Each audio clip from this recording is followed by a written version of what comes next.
இது எனக்கு சற்று மாறுபட்ட மேடை. திரை மேடை என்பது எனக்கு அரிதானது, அரசியல் மேடை என்பது எனது ஆசையானது. ஆனால் தமிழிசை இல்லாமல் திரைப்படங்கள் இல்லை. இந்த தமிழிசை முதல் முறையாக ஒரு திரைப்பட நிகழ்ச்சிக்கு வெகு நாள் கழித்து நான் வந்திருக்கிறேன். அதனால் உங்கள் அனைவருக்கும் முதற்கண் என் வணக்கம். பல நேரங்களில் என்னிடம் திரைப்படத்துறையினர் என்னிடம் பல கோரிக்கைகளை வைத்திருக்கிறார்கள். நான் இதே தொகுதியில் போட்டி போடும்போது கூட பெப்சியை சார்ந்த சகோதரர்களை எல்லாம் நான் சந்தித்திருக்கிறேன். நான் விமானத்தில் பயணிக்கும் பொழுது கூட சில பேர் என்னிடம் நான் இந்த படத்தில் நடித்திருக்கிறேன், இந்த சீரியலில் நடித்திருக்கிறேன் என்று என்னிடம் அறிமுகம் செய்யும் பொழுது உண்மையிலே எனக்கு அடையாளம் தெரியாது. ஏனென்றால் நான் அதிகமாக திரைப்படங்கள் பார்ப்பது இல்லை. ஆனால் அவர்கள் சொல்லும் பொழுது நான் அவர்களை பாராட்டுவேன், ஒரு குறிப்பிட்ட துறையில் நீங்கள் முன்னேறி வந்திருக்கிறீர்கள் என்று.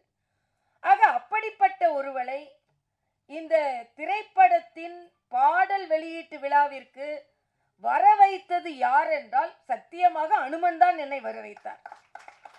இங்கே லொல்லு சபா ஜீவா நான் பார்த்ததில்லை தம்பி, நல்ல சபாயாக தான் பார்த்துருக்கேன், லொல்லு சபாலாம் நான் பார்த்ததில்லை. அதனால ஆனாலும் உங்களுக்கு 2 முறை மரியாதை செய்ததிலிருந்து நீங்கள் எவ்வளவு பெரியவர் என்று எனக்கு தெரிகிறது. அதனால் நான் லொல்லு பண்ணலை, நல்லாவே தான் வாழ்த்துக்கிறேன்.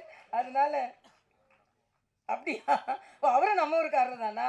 சரி சரி சரி சரி சரி அப்போ உங்களுக்கு 2 முறை மரியாதை செலுத்துறதுக்கு வரவேற்கிறேன் நான்.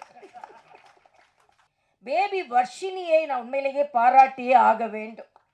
வர்ஷினி, நான் பாராட்டலாமா? பாராட்டி என்ன சொல்லலாம்? என்ன சொல்லலாம் சொல்லு?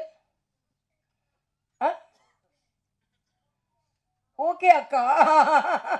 ஆஹா, இதுதான் எனக்கு ஒரு பெரிய ஒரு அங்கீகாரம்.